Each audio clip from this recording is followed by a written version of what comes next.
Hello and welcome to Generational Archives, the show where we connect, heal, uncover through intergenerational conversations and archival research. I'm Dr. Raina León, your scholar, creative, very tired person right now, and I'm drinking all the coffee to address that. And I'm here with Dr. Norma Thomas, who is my mother, but how else would you like to introduce yourself today, Mommy? I am your mom, and I would like to let people know where we are. Where are we, Raina? We are outside of San Francisco, and we are here for the Daraja Gala, her untold story. Mm-hmm. And that is a celebration of now over 10 years of building and offering of educational opportunities to young women in Kenya. Daraja Academy is a school that is incredibly transformative. Over 40 tribes from Kenya are represented at the school, and which is unheard of within the Kenyan context. Usually it's maybe 1 to 4 different tribes at a school. It's a boarding school that pulls from all over the country and generally takes a class of up to 30 students to go for 4 years of education, free education, boarding school, and a transitional program. And over 95% of those students, after they have completed their studies, are eligible for college. They participate in community service. They're leaders in their communities. They inspire their families to pursue further education. And we're on the board for that organization here to be a part of a fundraising opportunity to envision the next steps for the school. They are buying their own land and building the school, expanding the school so that it can create more opportunities for young people. So going from classes or a school of a little bit over 100 to 3 times that size. And Raina got me involved with being on this board. She got me on the board, and then she retired from the board. And luckily, she came back to the board. So we're a mother-daughter duo on this board. I happen to be the treasurer of this board of directors, and so we're very tired, kind of flying in, going to the gala, and flying back out again to the Philadelphia region, where we are going to have another fundraiser. Yes, we're going to have another open house for the Raja Academy later on next week. So we're recording from California this time. And should we start with our check-in question? Yes, let's start with our check-in question. So our check-in question today actually comes from a video I saw on the gram, and the question is, what is your happiest moment of us, Mommy? Well, I happen to mention I asked my granddaughter, I think, do you ever dance with your mommy? And then I asked Raina, do you ever dance with your children? And she said no. And I said, well, we used to always dance together. When your brother was a baby, I had him in my arms and you'd be holding on to my leg, and we would just be dancing around the house all the time. And later on when I would dance, they would always say, stop dancing, Mom. But we had such a good time. And I also remember bath time and taking them out of the bathtub and wrapping them up in blankets and saying, oh, I'm wrapping you up like a present. Blankets? Towels? Oh, towels. And I'm wrapping, well, sometimes they were those baby blankets. So I'm wrapping you up like a present. And everyone would just laugh because my husband worked at night. So it was the three of us all the time in the house by ourselves. So what was yours? Well, we were reflecting on this before the recording, and the wrapping you up like a present is something that I say to my children all the time too. For us, it's mostly bedtime, also sometimes at bath time, and I love that that's continued as a practice of joy. And I was also thinking about this one moment where we were celebrating your career. I think it was tied into also the transition from Philadelphia to Western Pennsylvania, where we were celebrating your career at the center for in the park, and it was my dad and so Papi, me and Tito, my brother, who were there with all of these folks who you had known and had an impact on their lives, some with their doc programs, some with in their careers, and all these folks who were gathered, and you had an opportunity to speak too.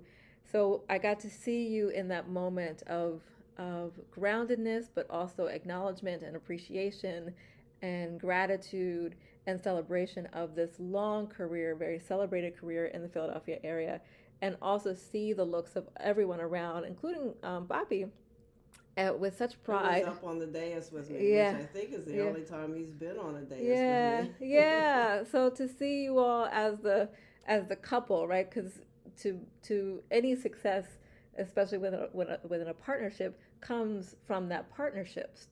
So to witness that too, and his delight in having been a part of that was really special. So that's a really happy moment. So transitioning to what are we talking about today? Like everything, Well, everything. there were a couple of things. One, we wanted to apologize for the rocky start for a second season.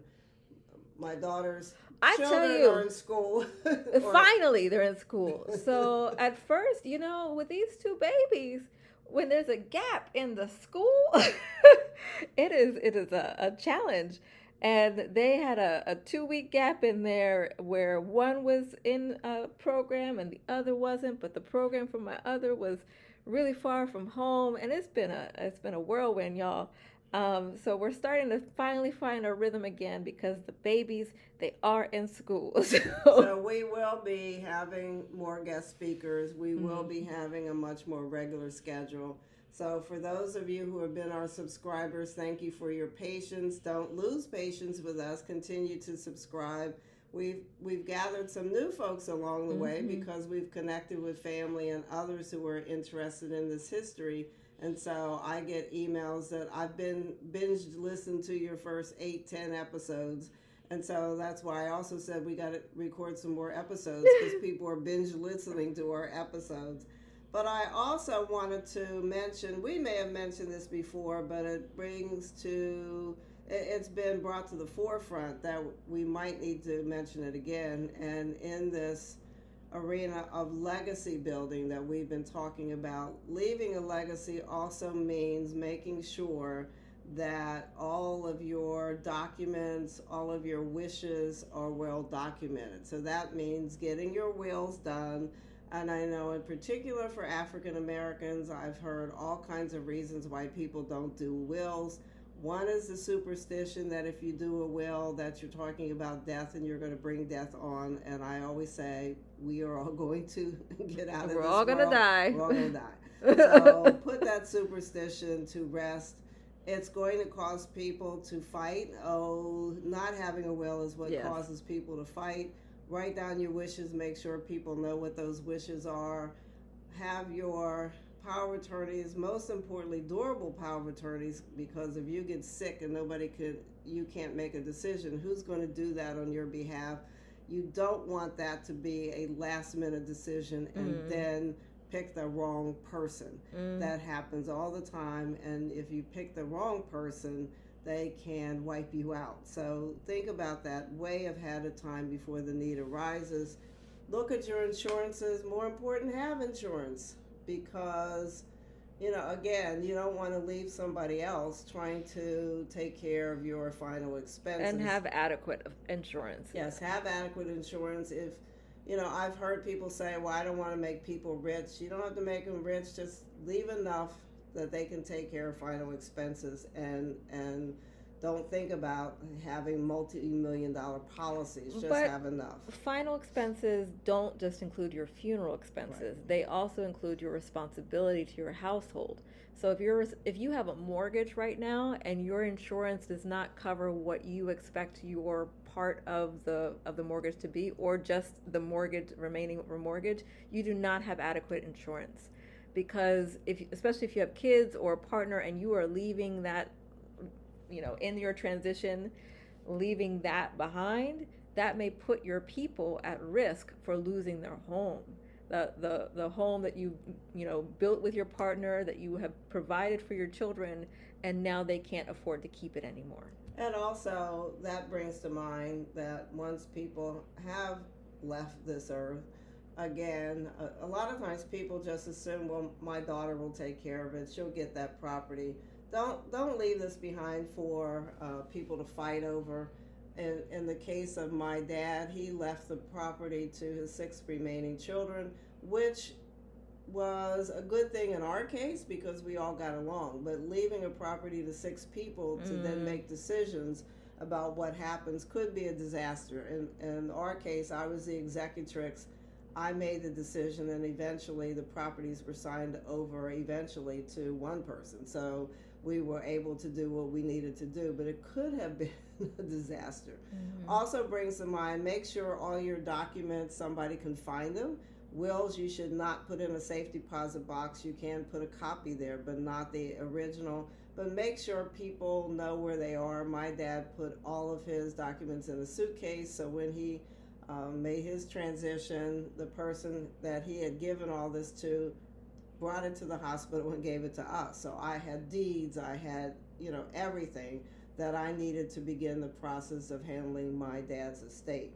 So again, look at insurances. If you have children, it is really important that you do a will. Do not assume grandmom, grandpa, uncle, sister is going to do something, because that is not always a good assumption. And you need to ask people, are they willing to be the guardian of your children?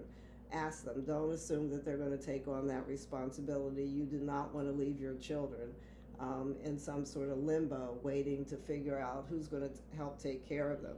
Well, and even with that, thinking about the care for your children, so if you have assets that you would like to be identified for the care of your children, note that, because whoever steps in to take care of your children will use those resources perhaps in ways that might not benefit your children as you would have wanted. So whatever your vision is for how you want your children to be taken care of, and if you have assets to do that, then make sure that that's clear in trusts, in wills. Now, we're not lawyers. No, we're not. and we're not giving you legal advice. So talk to somebody.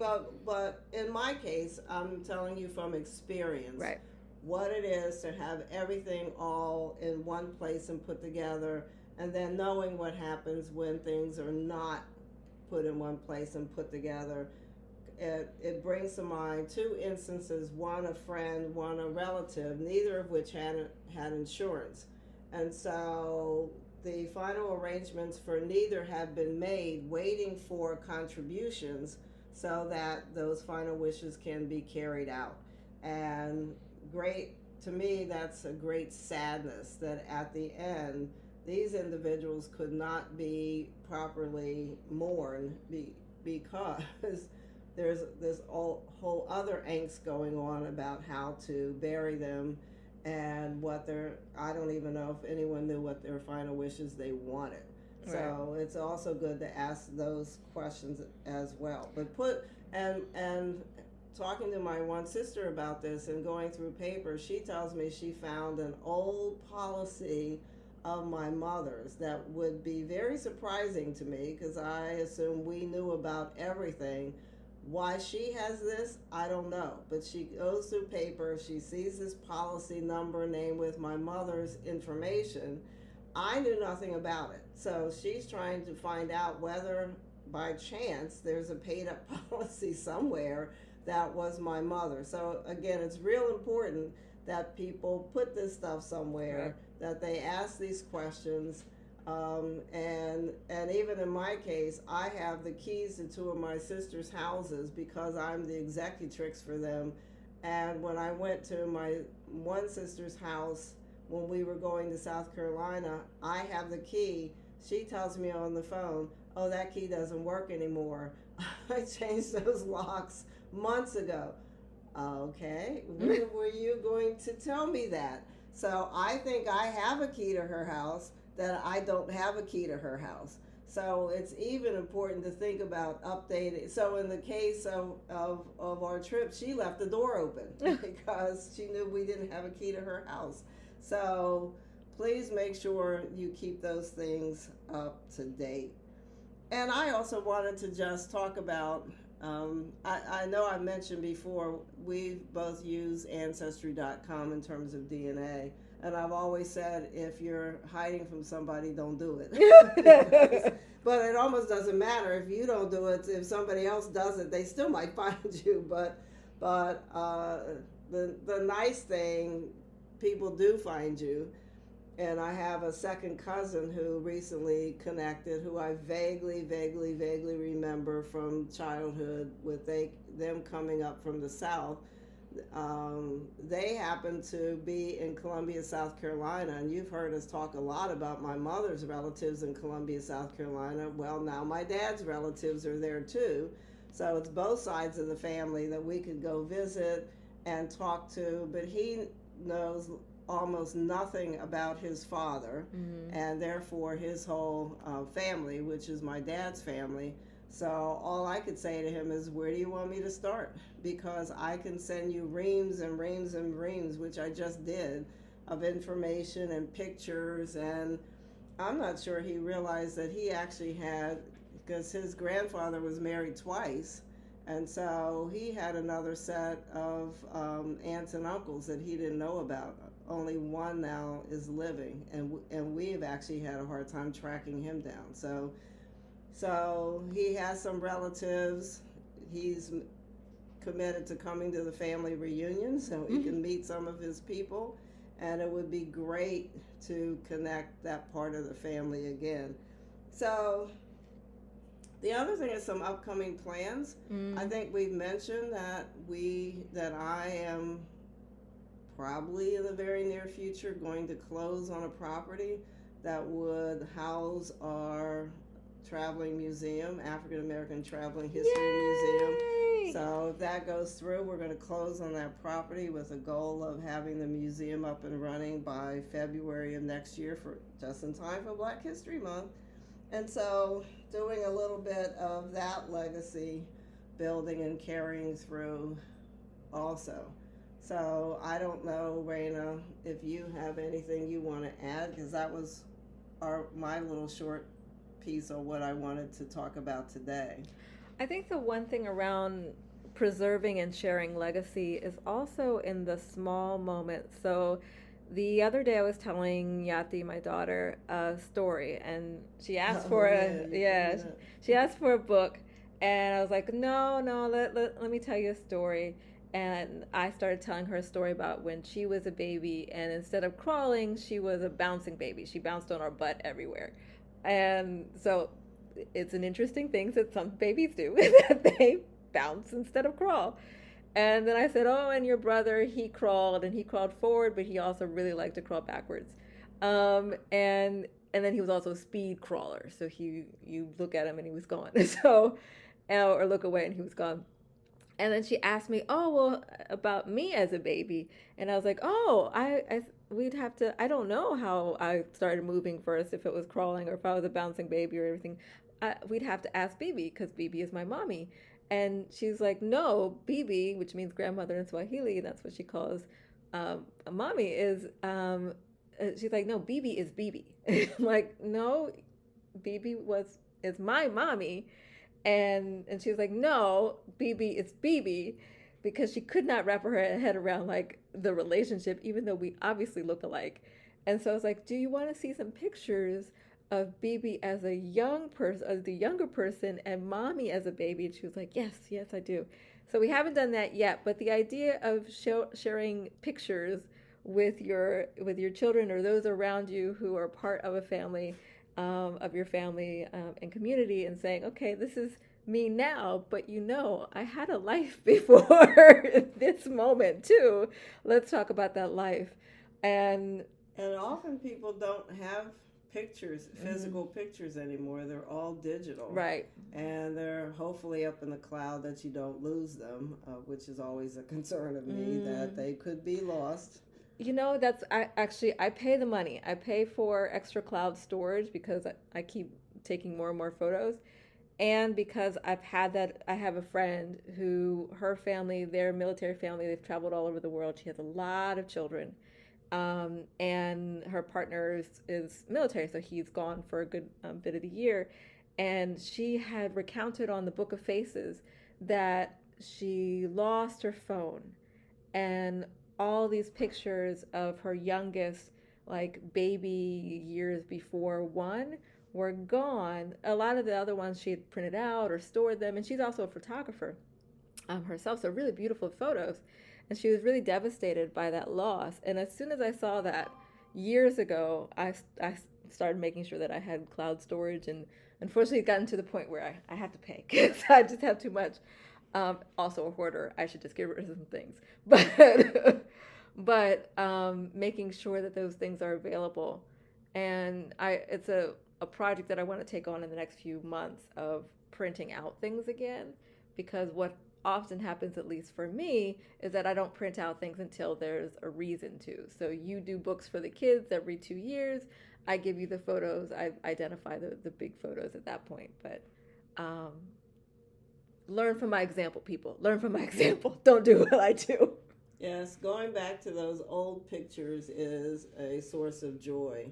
And I just know personally that often the pictures I take and don't print out, I never go back and look at them. So they are there, but I rarely ever go back and look at them. So having the physical printed pictures, there's a lot of advantages to that. And right now, having gathered some of the pictures of family members from years gone by, I can share them. And we have a Facebook page, and occasionally people will send me pictures and I'll scan them. Or someone will say, here's a picture, I don't know who that is. And then we'll put it up and say, does anyone know who this person is?